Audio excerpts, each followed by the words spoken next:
Нэгдүгээр гэх юм бол манай Монгол улс яагаад энэ 45-аас 55 насны энэ ажлах хүчээ яагаад насаар нь хязгаарлалчаад тэгээд оронд нь хятадууд оруулаад байгаа юм бэ?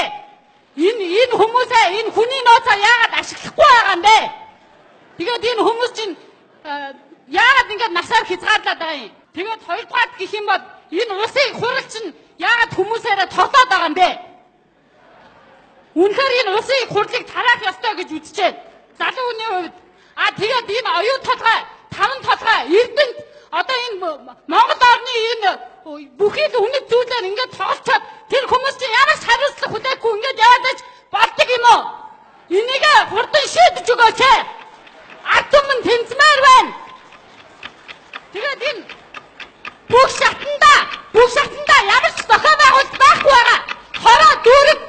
Тэгээд энэ засаг дарга өнөөдөр тэр таныг илгүүлж болоход ингээд байж хахад их болтын төлөө мөнгө өгөөд тэгээд сонгуул тэгээд явж ирсэн хүмүүс чинь